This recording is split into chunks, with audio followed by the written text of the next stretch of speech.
Hola, buenas tardes a todos. El día de hoy vamos a estar realizando ejercicios prácticos.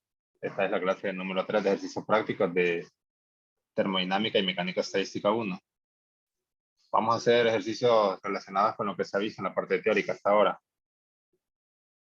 Y algunos de la tarea para que vayan entendiendo también los de la tarea. Los otros ejercicios que no son de la tarea también son parecidos a los de la tarea. Entonces un alumno me había consultado del 3.7, el inciso B, y ahorita me consultaron de este, García Collin. Si es posible, consúltenme antes, así lo reviso con tiempo. Igual voy a ver qué le puedo explicar de este al final. Pero ahorita ya les tengo unos ejercicios preparados. Vamos a ver esos primeros y al final vamos a dejar el 3.7b, y a ver qué le puedo comentar sobre este. Entonces, se lo voy explicando, ¿verdad? Los ejercicios aquí los tengo realizados en Mansky 8.2. Entonces voy a buscar ese para que lean el enunciado.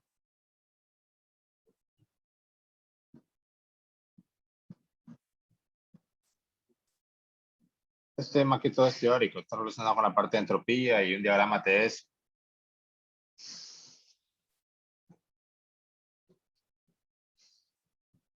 Dice, deducir directamente a partir de un diagrama TS la expresión del rendimiento de un motor de Carnot. Esto se lo hacen para que ustedes entiendan este diagrama TS, porque generalmente el ciclo de Carnot, como ustedes lo habían visto anteriormente, había sido con un diagrama PV. Y acuérdense que el ciclo de Carnot es un ciclo que funciona entre dos depósitos de temperatura, uno frío y otro caliente, ¿verdad? Del depósito caliente se extrae el calor, el cual lo convierte en trabajo, ¿verdad? Y en el depósito frío, ahí el motor cede calor al sistema, cede calor al entorno, al depósito frío. Entonces vamos a ver eh, eso, cómo se ve ya en un diagrama TS. Recuerden que en eh, un diagrama PV se veía, ahorita se los dibujo aquí.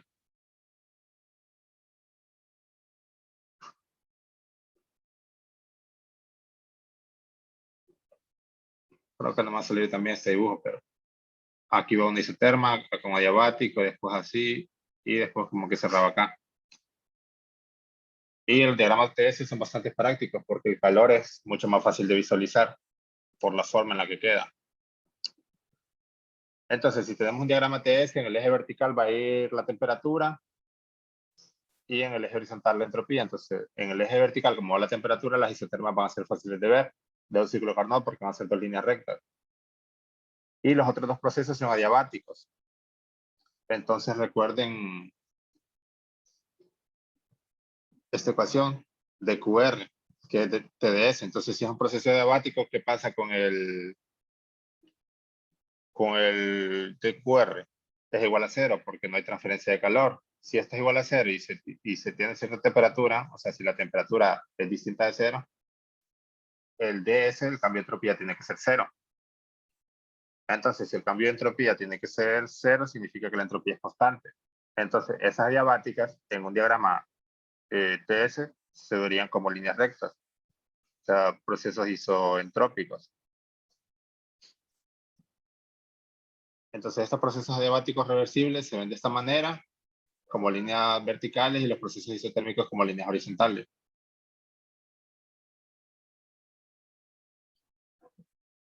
Y esto se ve mucho más fácil que el ciclo de Carnot, se ve mucho más sencillo dibujado en este diagrama que un diagrama PV.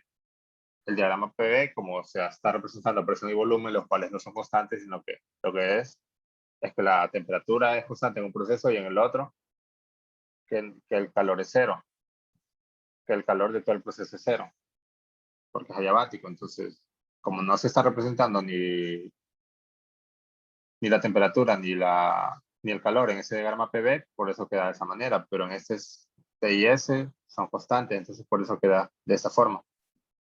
Bueno, ahora yendo a lo que íbamos, acuérdense para calcular la eficiencia del ciclo de Carnot es igual a eta es igual a 1 menos depósito, acá lo tengo, o sea, en vez de es depósito frío menos calor del depósito caliente en valor absoluto. Entonces calculamos esos valores y vemos que tenemos de aquí, ¿verdad?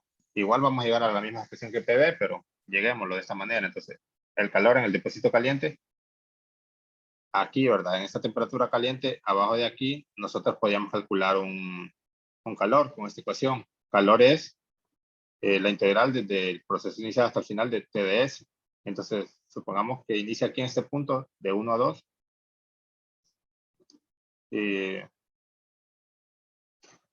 Démosle un sentido, ¿verdad? Porque aquí no tiene este sentido. De aquí, sentido horario. Eso el sentido depende si el sistema está, a él se le está ingresando trabajo o él está ejerciendo trabajo hacia el sistema, hacia el exterior. Entonces, en este punto, de 1 a 2 sería aquí, ¿verdad? Inicial y final. Entonces, y eso.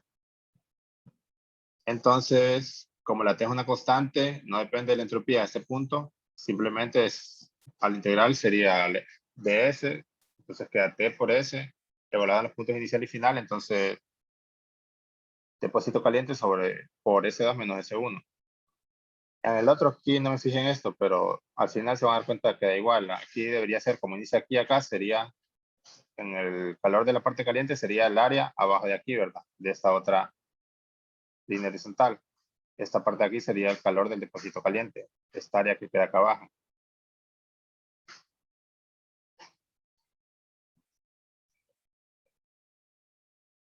Esta de acá abajo.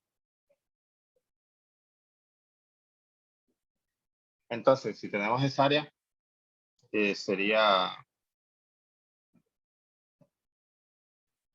el calor del depósito frío. El calor que se cede al depósito frío o al foco frío, ¿verdad? Que es el sistema. Y sería TC por S1 menos S2. Aquí lo copio al revés. Luego, esto no importa, ya el resultado final, aquí sí corrijan, S1 menos S2. Porque esto es valor absoluto, ¿verdad? Entonces, si aquí me cae negativo o positivo, da igual. Aquí por este valor absoluto en el ETA, en eficiencia. Entonces, la eficiencia es 1 menos QC sobre QH en términos absolutos.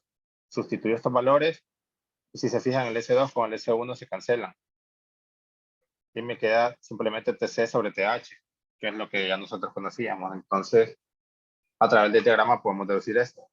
Y aquí es mucho más fácil ver esas áreas, ¿verdad? Porque simplemente es calcular las áreas de rectángulos. No es como en un diagrama PD, es más difícil de encontrar ese calor. No sé si hay alguna duda con el inciso A del 8.2.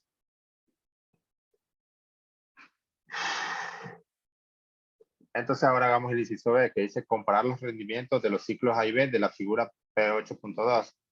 Entonces hay que buscar esa figura. Bueno, aquí está. Si se fijan, estos no son ciclos de Carnot. ¿Por qué no? Porque no cumplen eso que tengan dos isotermas, ¿verdad? Si se fijan acá en esta parte, solo es un punto. No hay un recorrido. Ahí prácticamente solo está un instante. Entonces, igual acá, ¿verdad? Y tampoco se tienen dos procesos adiabáticos. Solo se tiene uno. Aquí en este caso este y acá este. Pero sí se puede calcular el calor. Porque recuérdense que calor es TDS. Entonces, aquí el S, la temperatura en este punto de aquí, sería una función de la entropía, el cual se puede calcular porque es una línea recta, si no tiene la pendiente. Entonces aquí lo que hay que hacer en este ejercicio es, si le dieran valores sería más fácil, pero solo comparando, sería calcular el calor de esta área, calor del depósito caliente y frío. ¿Cuál sería en este dibujo de aquí la parte caliente? ¿Cuál sería el área? Sería el área comprendida desde esta parte de acá arriba hasta abajo, todo, como un rectángulo. Entonces voy a poner el calor que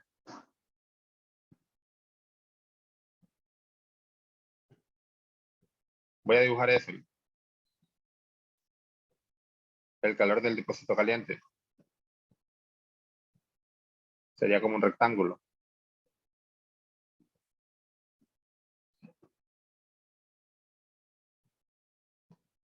Y en este caso sería esto de acá. En la parte de arriba un triángulo y abajo un rectángulo. Es todo, ¿verdad? Incluso lo que está abajo del triángulo. Porque lo que está dentro es QH menos QC, lo que queda dentro. Entonces sería comparar esto con el calor del depósito frío. En este caso sería esto de acá, lo que está abajo de esta línea. Y aquí sería como un rectángulo. Entonces sería comparar esos dos calores.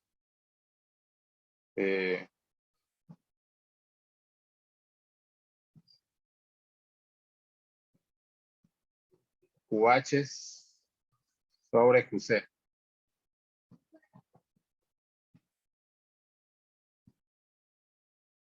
QC sobre QH, al revés.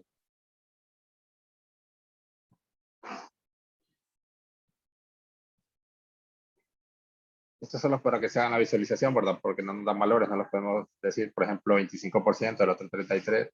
Si ustedes le asignan números a este triángulo, por ejemplo, acá que esta altura es 2, que acá el TO2 está 1, o sea, o podrían decir 600 Kelvin, esto está 300, ¿verdad? Y eso. O con unidades, ¿verdad? De aquí hay 1 y de aquí hay una altura 2 y el ancho de acá es 1. Entonces, este es un rectángulo de área total 2. Eso como para que se hagan una idea, ¿verdad? Pero aquí no lo hagamos, sino que simplemente que sepan cómo se haría si tuvieran números. Y entonces después la eficiencia, después de comparar eso, en estas dos comparaciones, ¿cuál creen que de estos dos sea mayor? Solo como viéndolo así. QC entre QH. Este QC es alto. Es grande, ¿verdad? Este QC. Esta parte azul es bastante grande. Y la roja es un poquito más grande. Entonces, y aquí el QC, en comparación con la roja, se mira menor. Esta área es más pequeña.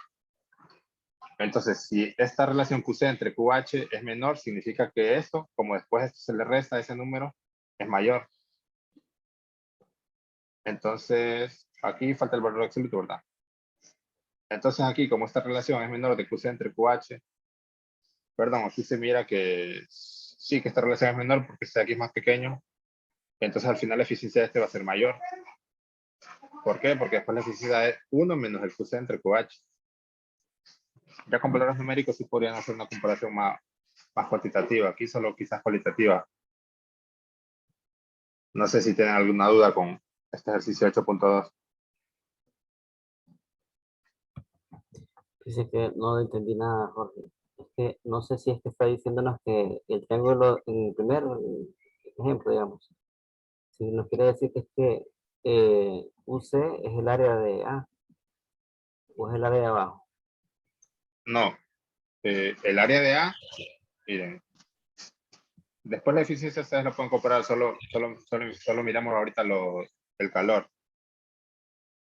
Entonces recuerden esta fórmula. Diferencial de calor,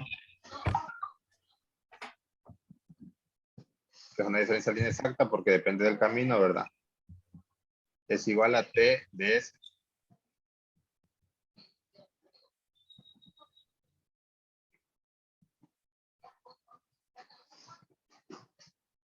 Entonces, el calor en esta parte, este ciclo,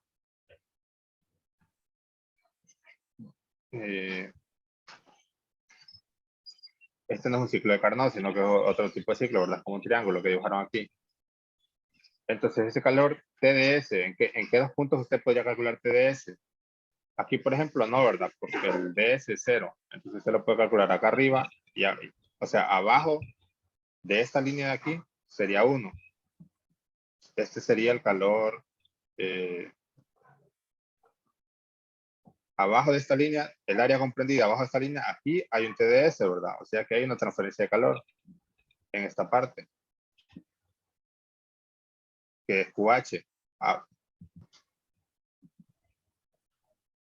Entonces, eso le queda como un rectángulo. Abajo de esa línea, ¿qué fibra le queda? Un rectángulo, ¿verdad? Que sería este rectángulo. Este sería el QH. Y el QC en este dibujo sería el área comprendida en esta parte, porque aquí hay un TDS también, en esta línea de aquí.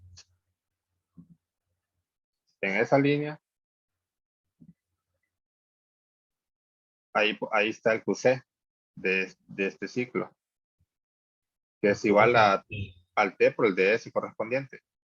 El T, si se fijan en este caso, no es constante, sino que es una función de la entropía. Si ustedes conocen la pendiente, es una función lineal, ¿verdad? El T, que depende de la entropía en esta caso, en esta parte del ciclo. Entonces, el calor sería el área comprendida entre todo esto. Y lo que está dentro, el A, el calor que hay dentro de A, si ustedes lo quisieran calcular, sería QH. Lo voy a copiar en negro porque aquí se puede confundir porque lo estoy copiando con azul. Lo que hay dentro de A sería la diferencia entre los dos, ¿verdad? QH menos QC. Y recuerden que esto está relacionado con la eficiencia del área. Esta área de aquí, ¿verdad? No es directamente la eficiencia, pero está relacionado, porque en un ciclo, entre mayor sea la diferencia entre el calor que él absorbe o el calor que cede, entre mayor sea esa diferencia, es más eficiente el ciclo. Entonces esa área sí, de cierta manera está relacionada con la eficiencia, pero no es la eficiencia directamente. No es QH menos QC. Entonces esa área de ahí no es ni QH ni QC, lo que está dentro, sino que es la resta de las dos, la diferencia.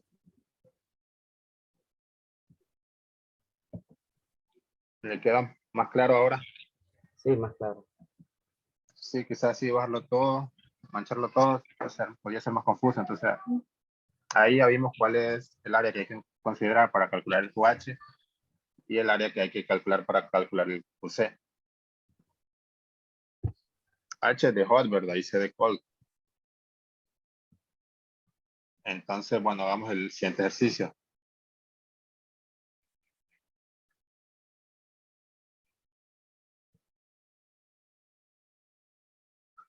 Vamos a hacer después de este el 419, el Szymanski. Hasta ahorita, si se fijan, solo hemos hecho del 4, del 3 y del 4. Ya la otra semana vamos a hacer, hasta ahorita más o menos, igual, después hay del 8, ¿verdad? Del 8 solo uno. La otra semana vamos a hacer más del 8, porque es la última parte de la tarea.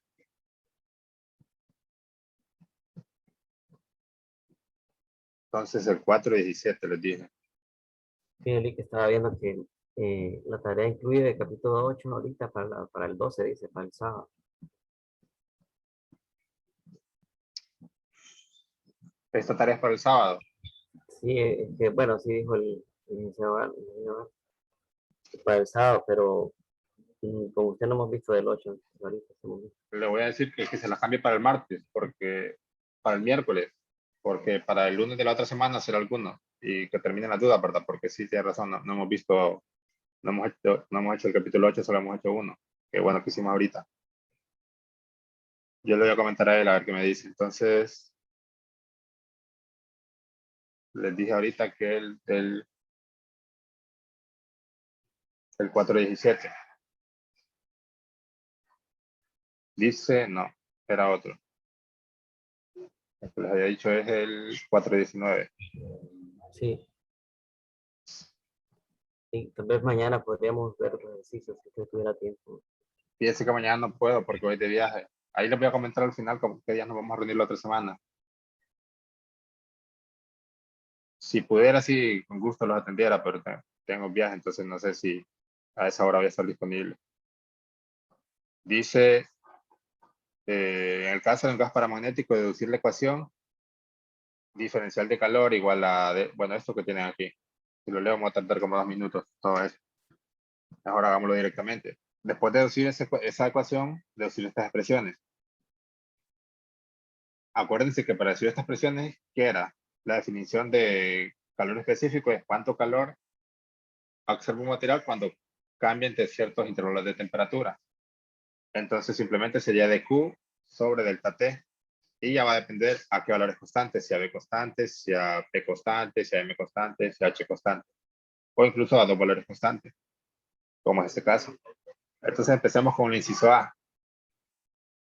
Entonces, para hacer el inciso A, primero, aquí tenemos U que depende de teta, de B y de M. Quizás ustedes se estarán preguntando por qué depende de tres variables y nosotros hemos visto que eso, que puede depender de P, de la presión, de la temperatura, del volumen.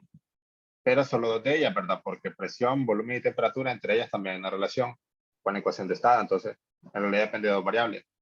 Eso es para un caso simple hidrostático. Pero aquí hay trabajos que vienen de otra parte, la parte magnética. No solo trabajo de la parte hidrostática. Entonces, por eso se agrega esta otra variable M. Y la agregué porque si bien van viendo en el ejercicio, acá va a aparecer un DDM. Entonces, de alguna manera lo tenía que obtener. Entonces, si depende de tres, aplicamos el teorema de diferenciación, ¿verdad? Que nosotros por lo general lo hacemos para un caso. Y esto se puede aplicar si la energía es una diferencial exacta, que solo depende de los estados y no del proceso, ¿verdad? Entonces aplicamos ese teorema, parcial de U con respecto a teta, diferencial de teta y las otras dos variables constantes. Parcial de U con respecto a B, de dB a teta y M, y parcial de U con respecto a M, de dm a teta y B. Aplicamos eso, ustedes acá lo pueden ver en el libro, cuál sería el trabajo. Bueno, avancemos y después más adelante lo vemos. Esto es matemático, ¿verdad? Hasta aquí no hemos explicado termodinámica, entonces aquí se apliquémosla, utilizando el primer principio de termodinámica.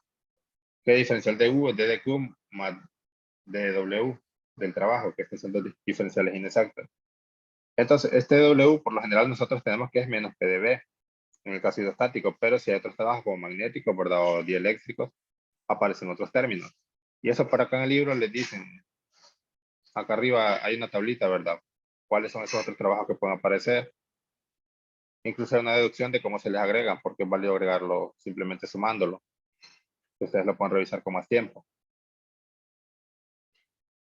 Entonces, quiero mostrar esa tablita para que vean que eso no está inventado, sino que igual ustedes ya lo han visto por otras partes, pero ese trabajo magnético que puse ahí.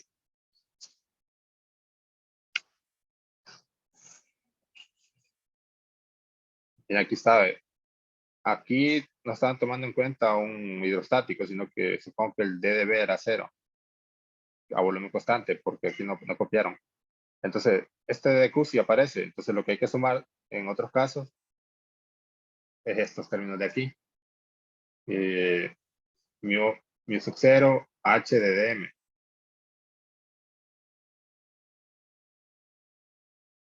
Y, por ejemplo, aquí está la deducción, ¿verdad? De por qué. En este caso, generalmente les dice que para sistemas simples queda así, ¿verdad? Pero para sistemas donde parece más trabajo, se puede agregar este trabajo como prima. Este para dos diferentes trabajos hidrostáticos. Y para un gas paramagnético quedaría de esta forma, este término. Entonces es el término que agregué aquí, después despejo para DDQ. Despejo para DDQ porque en el ejercicio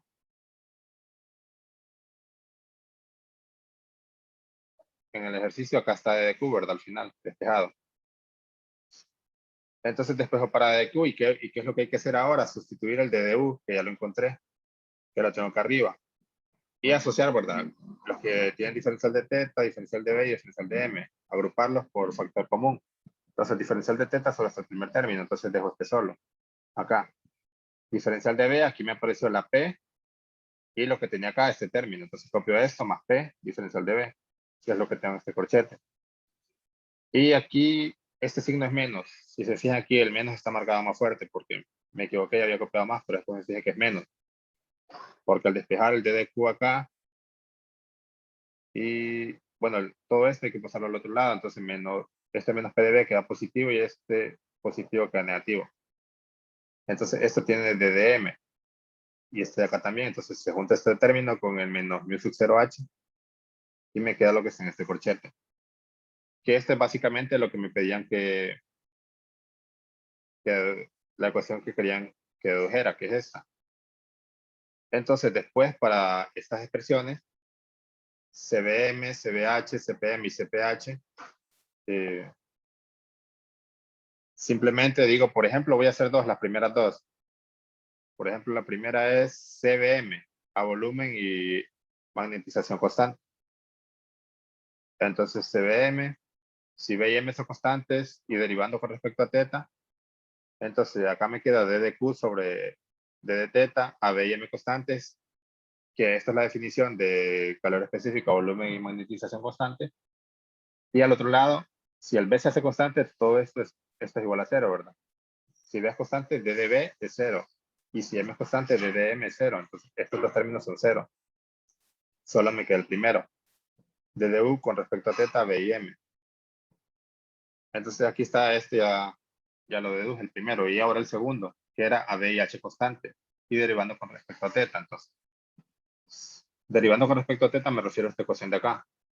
Entonces, d de q con respecto a teta me queda d de q por diferencial de teta a b y h constante. Entonces, esto sería igual a CBH, o sea, por definición, ¿verdad? Esta es la definición de calor específico o capacidad calorífica, porque aquí está en mayúscula. Entonces, después veo que se cancela b y h. Si b y h constante, solo se va a cancelar este en medio, porque el h no está en un diferencial, ¿verdad? Este h no es que es cero, sino que es constante. Entonces, este h de aquí sí continúa. Y del DM no me dice nada, entonces esto no se cancela. El único término que se cancela es este de aquí en medio. Entonces me queda el primer término, d de teta sobre d de teta es igual a 1, entonces el primer término me queda así, más y el segundo, derivando con respecto a teta, acá me queda d de m sobre d de teta. Y simplemente me queda de esta manera. Y aquí ya no puedo decir nada más porque a todo lo que era constante ya lo... Bueno, si conociera la función de energía interna, podría empezar a calcular estas derivadas, pero hasta ahorita lo puedo llegar a esta manera, simplificar. Mira, me quedan 7 minutos. A ver si se puede explicar en 7 minutos antes de cortar. Me parece que sí, está relativamente corto. Y después de este nos unimos de nuevo para ver los que tienen dudas en los ejercicios que me habían consultado.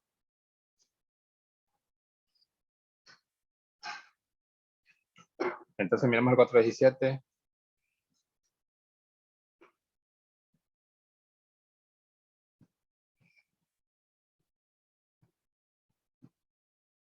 Dice, un bol de gas obedece a la ecuación de estado, nos dan esta ecuación de estado en la que ves el volumen molar y su energía interna molar viene dada por U igual a C de teta menos AB.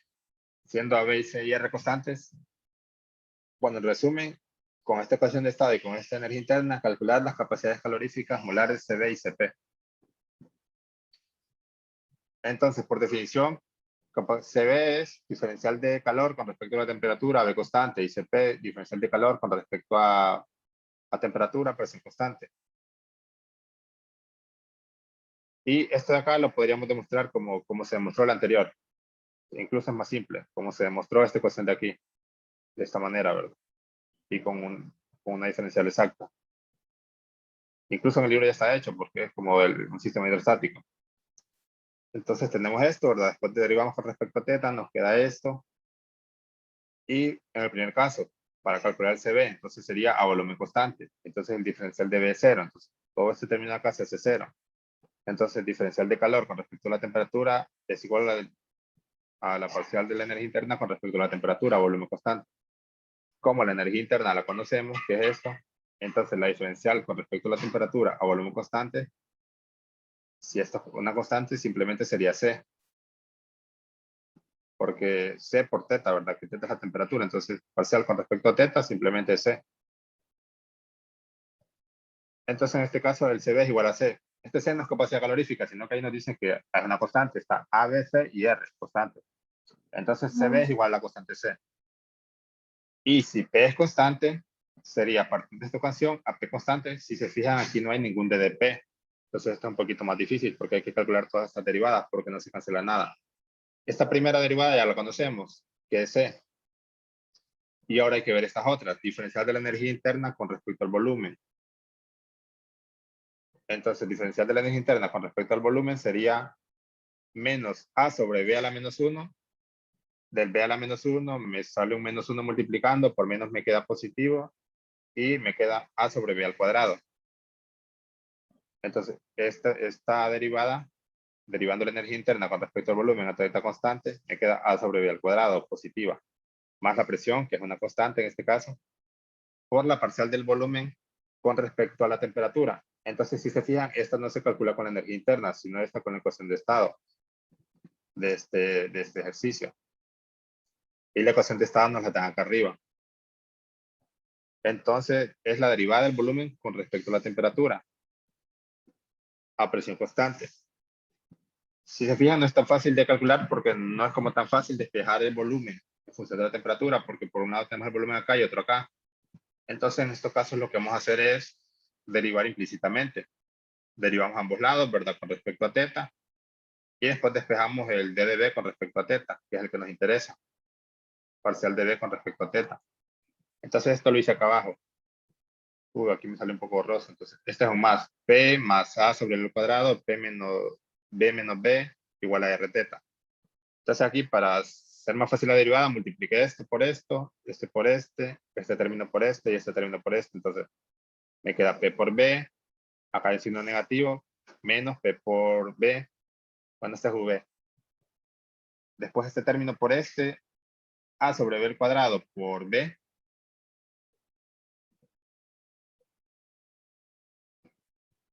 Fíjense que aquí me falta un término, estoy viendo. Porque yo antes lo había hecho, que lo había hecho en otro cuaderno. Este lo había copiado de B al cuadrado, entonces aquí es A sobre B. Vamos a ver si puedo anotar. A sobre B.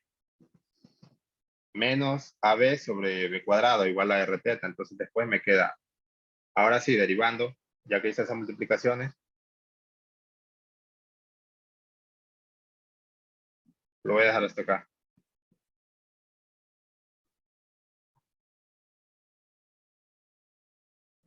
Lo voy a dejar en rojo para que se mire lo que voy corrigiendo. Esto era sobre B. Entonces, la derivada de esto con respecto a, se deriva el volumen con respecto a teta, ¿verdad? Es lo que queremos. Entonces, derivando ambos lados con respecto a teta, P es una constante. Entonces, lo que hay que derivar es el volumen y el teta con respecto a teta. Entonces, la derivada de esto sería simplemente, la derivada de esto sería 1 por P, ¿verdad? Y por la derivada implícita de dB con respecto a teta más este 0, este término no tiene. Acá había hecho este, menos AB al cuadrado, me queda menos A. De aquí sale un menos 2. Y aquí me faltó,